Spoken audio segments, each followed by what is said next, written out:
যে আপনি এমন একটি বিষয়ে সৃষ্টিকর্তার আশীর্বাদে এই ঢাকা মেডিকেল কলেজে এসেছেন, যার মধ্য দিয়ে আপনি আপনার সম্বন্ধে, আপনার শরীরের সেই চুল থেকে নখ পর্যন্ত, মাথা থেকে পা পর্যন্ত প্রতিটি অঙ্গ প্রত্যঙ্গকে জানার এই বিরল সুযোগ আর বোধহয় অন্য কোনো প্রফেশনের নেই।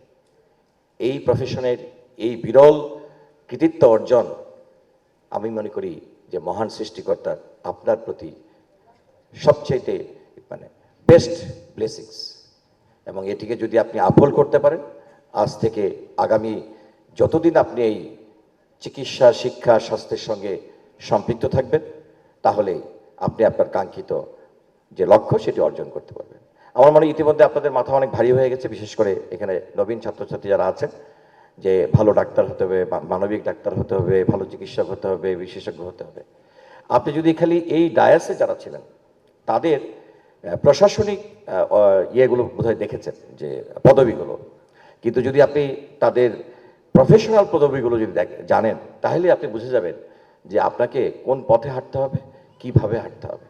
আপনার যিনি অধ্যক্ষ বসে আছেন, অত্যন্ত স্বনামধন্য নাক কান গলা বিশেষজ্ঞ, যিনি আজকের এখানে বিশেষ অতিথি, স্বাস্থ্য শিক্ষা অধিদপ্তরের সম্মানিত মহাপরিচালক, উনি একজন কার্ডিয়াক সার্জন, স্বনামধন্য কার্ডিয়াক সার্জন।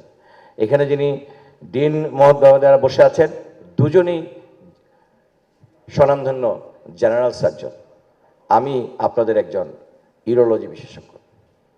তাহলে একটু আগে যে ম্যাডাম বক্তৃতা করে গেলেন, উনি হচ্ছেন প্লাস্টিক সার্জন। তাহলে আমার মনে হয় যে আপনাদেরকে আর বোঝানোর প্রয়োজন নেই যে আপনি এই মেডিকেল কলেজে আজকের দিন থেকে অনওয়ার্স যে দিনগুলো যাবে, আপনাকে কিভাবে চলতে হবে।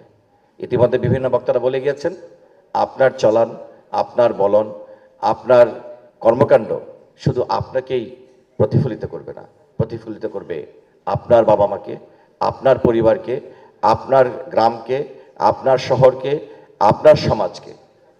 তাই এবং সর্বোপরি আপনার দিকে তাকিয়ে থাকবে অন্যান্য মেডিকেল কলেজ সহ সারা দেশ। আপনি আপনার মধ্য দিয়ে প্রতিফলিত হবে এই ঐতিহ্যবাহী Dhaka medical college, centre of excellence all the all medical college. অতএব আমি এইটুকু বলে আজকের আপনাদের এই ইন্ডাকশন যখন আপনারা শুরু করছেন, তখন বাংলাদেশে একটি নির্বাচিত গণতান্ত্রিক সরকার রাষ্ট্র পরিচালনার দায়িত্ব পেয়েছেন মাত্র কিছুদিন আগে। আমি বিশ্বাস করি আপনাদের আজকের এই যাত্রা, বর্তমান সরকারের যে নির্বাচনী ম্যানিফেস্টো সুস্বাস্থ্যের বাংলাদেশ গড়ার প্রথম ব্যাচ হচ্ছেন আপনারা, যারা আগামী দিনে এই রাষ্ট্র ব্যবস্থায়, স্বাস্থ্য ব্যবস্থায় পথিকৃত হয়ে থাকবেন। এই প্রত্যাশা ব্যক্ত করে আগামী দিনে সুস্বাস্থ্যের বাংলাদেশে আজকে আপনাদের যে পথযাত্রা শুরু হলো, অতীতের সকল চিকিৎসকদেরকে নিয়ে আগামী দিনে আপনারা এই স্বাস্থ্য ব্যবস্থা বিনির্মাণ করবেন, দেশ এবং বিদেশে দেশকে সম্মানিত করবেন এবং নিজেকে সম্মানিত করবেন।